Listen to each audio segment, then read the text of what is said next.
नमस्कार साथियों, आप सभी का बहुत बहुत स्वागत है मेरे YouTube चैनल शिक्षा जगत पर। आज हम पुनः जो हमारे नियमित शिक्षक साथी हैं उनकी जो टीईटी एग्ज़ाम होना है उस पर यहाँ पे कुछ और अपडेट आई हैं, वह मैं आपको देने वाला हूँ। तो बहुत सारे क्वेश्चन आ रहे हैं, सर क्या सीटीईटी जो एग्ज़ाम होता है सेंट्रल लेवल क्या उसको इसमें मान्य किया जाएगा।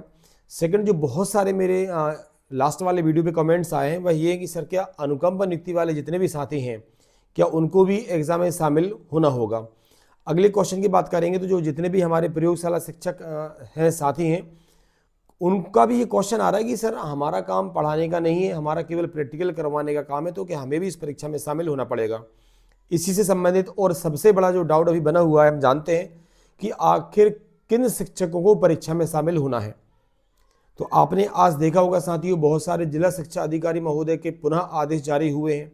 आज के न्यूज़पेपर अगर आप देखेंगे तो बहुत सारे न्यूज़पेपर में भी आज की ये खबर है, बहुत सारे न्यूज़ चैनल हैं उनमें भी ये डिबेट चल रही है, तो आपको वह भी पूरा मालूम है कि उसमें भी ये काफ़ी कुछ हद तक अब क्लियर होता जा रहा है। और निश्चित रूप से अब सुप्रीम कोर्ट जाने की शिक्षक संगठन भी तैयारी कर चुके हैं और ऐसी उम्मीद की जा रही है कि हमारे जितने भी संगठन हैं बहुत ही जल्दी वह मध्य प्रदेश सरकार से मिलकर अपना पक्ष रखेंगे और मध्य प्रदेश सरकार का भी इस पर रुख जो है वो क्लियर होने की संभावनाएं जगी हैं। सबसे पहले साथी अगर बात करेंगे किन शिक्षकों को यह परीक्षा देना है, तो लगभग हो सकता है कि बहुत सारे साथी मुझसे सहमत ना हों और ये ज़रूरी भी नहीं है कि सभी सहमत हों, लेकिन जो सत्य है वो सत्य है। आपको अब देखिए, जो मुझे भी लग रहा था कि 2005 और 8 वाले शिक्षकों को शामिल नहीं करेंगे, लेकिन सुप्रीम कोर्ट की गाइडलाइन के अनुसार अब वह 2005 और 8 के शिक्षकों को भी टीईटी परीक्षा मतलब उसमें शामिल करवाने की बात हो रही है, परीक्षा में शामिल करवाने की बात, क्योंकि आरटीई 2011 में लागू हुआ तो उसके पहले के सभी शिक्षकों को परीक्षा में शामिल करवाने की बात की जा रही है, जबकि अभी तक ऐसा लग रहा था कि 1998, 2001 और 2003 के शिक्षकों को शामिल करवाने की बात की जा रही है। मैं आपको बता दूं, मेरा जो रुख है वो स्पष्ट है कि शिक्षकों की 20-25 साल और इतने अनुभव के बाद यह परीक्षा नहीं होना चाहिए, और यदि परीक्षा है तो जितने भी शासकीय डिपार्टमेंट है, गवर्नमेंट डिपार्टमेंट है, सभी के कर्मचारियों की डबल से परीक्षा होना चाहिए। आखिर एक शिक्षक ही बार बार अपनी योग्यता को क्यों साबित करे। ऐसा नहीं है कि जो हमारे 98, 2001 के साथी हैं आज उन्हीं के द्वारा पढ़ाए हुए हम लोग हैं, उन्हीं के द्वारा पढ़ाए हुए कई लोग आईएएस बन चुके हैं, अलग अलग डिपार्टमेंट में अपनी सेवाएं दे रहे हैं। तो निश्चित रूप से न्याय संगत नहीं है, लेकिन माननीय सुप्रीम कोर्ट का आदेश है और सरकार भी इस पर अपना रुख बहुत ही जल्दी स्पष्ट करने वाली है। कल और आज इन 24 घंटों में बहुत ज़्यादा हलचल तेज हुई है, बहुत सारे जो शिक्षक संगठन है वह भी आगे आए हैं और देखते हैं कि आने वाले समय में क्या होगा। तो एक बात तो ये क्लियर हो जाती है स्पष्ट कि 2011 के पहले के सभी शिक्षक साथियों को इस परीक्षा में शामिल किया जा रहा है, एक चीज़। सेकेंड, अब 2011 के बाद वाले जो साथी हैं क्या उनको भी एग्ज़ाम देना होगा? तो जी बिल्कुल देना होगा। अब उसमें कौन कौन सी कैटेगरी के साथी सम्मिलित हो सकते हैं? तो सबसे पहले आपको ध्यान रखना है साथियों कि जितने भी अनुकंपा वाले शिक्षक साथी हैं जिन्होंने टीईटी परीक्षा क्वालिफाई नहीं की है उन सभी को भी इस परीक्षा में शामिल होना है। ठीक है, जितने भी अनुकंपा वाले साथी हैं जिन्होंने टीईटी परीक्षा क्वालिफाई नहीं की है उनको भी यह पात्रता परीक्षा टीईटी एग्ज़ाम को क्वालिफाई करना कंपलसरी है।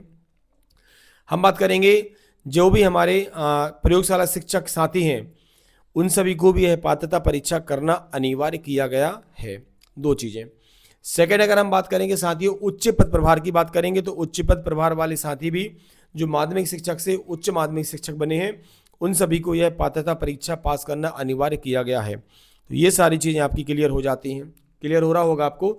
सीटीईटी के संबंध में ये जरूर है कि सरकार चाहे गवर्नमेंट ये रूल्स बना सकती है और वह अगर कोई साथी सीटीईटी क्वालिफाई हैं तो उनको हो सकता है, अभी ऐसा है नहीं, अभी के अकॉर्डिंग तो आपको भी परीक्षा में शामिल होना अनिवार्य है, लेकिन यदि गवर्नमेंट चाहे तो रूल्स बनाकर सीटीईटी एग्ज़ाम क्वालिफाई करने वाले टीचर्स को इससे फ्री रख सकती है, मुक्त रख सकती है। क्लियर हो रहा है। अब एक और क्वेश्चन आ रहा है बहुत बार कि देखिए एग्ज़ाम कंडक्ट हो रहा है प्राइमरी मिडिल स्कूल टीचर के लिए, लेकिन ये भी है कि आरटीई एक्ट लागू है 1 to 8, इससे 9 to 12 को फिलहाल अभी फ्री रखा गया है। लेकिन मैं फिर कहूँगा कि ऐसे साथी अभी बहुत ज़्यादा खुश ना हो जो 9 to 12 हैं, क्योंकि आरटीई का दायरा भविष्य में बढ़ाया जा सकता है और आने वाले समय में आज अगर कोई ऐसा है जो खुश हो रहा हो कि नहीं हमें एग्ज़ाम नहीं देना है तो ये गलत बात है। मैं खुद भी 9 to 12 पढ़ाता हूँ, लेकिन मैं खुद कहता हूँ कि ये एग्ज़ाम होना ठीक नहीं है। शिक्षक अपनी योग्यताएं साबित करके ही आए हैं। और जैसे मान लीजिए अगर 98 और 2001 में भर्ती हुई थी, तो उस समय माननीय हमारी जो गवर्नमेंट है या सुप्रीम कोर्ट है, उन्होंने जो मानक तय किए गए थे उन्हीं मानक को फुलफिल करके हमारे शिक्षक, क्योंकि उस समय जो मानक तय किए गए थे तो उस समय के जो शिक्षक हैं उन्होंने उन मानकों को पूरा किया, तो वह आज गवर्नमेंट जॉब में है।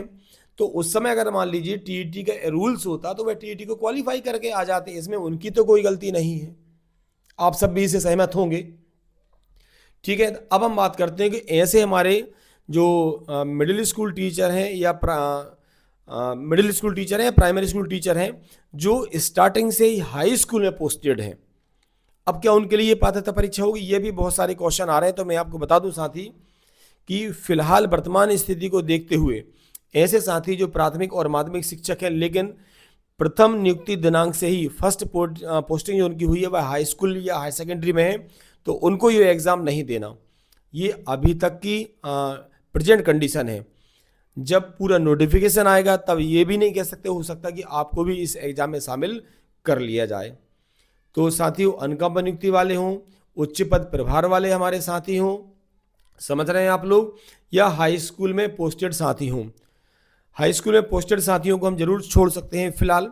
बाकी 2011 से पहले वाले, अनुकंपा वाले, प्रयोगशाला शिक्षक सभी को पात्रता परीक्षा देना अनिवार्य किया गया है।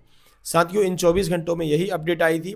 जैसे ही कोई अपडेट आती है, क्योंकि अब ये जो मुद्दा है बहुत ज़्यादा आप जानते हो हाईलाइटेड हो चुका है और अब शिक्षक संगठन भी पूरी, बल्कि मैं ये कहूँगा कि पूरी तत्परता के साथ आगे आ चुके हैं और देखना होगा कि अब आने वाले समय में इस पर क्या प्रतिक्रिया होती है, शिक्षक संगठन अपनी तरफ से क्या प्रयास करते हैं। निश्चित रूप से बहुत जल्दी ही सरकार भी अपना रुख स्पष्ट करेगी।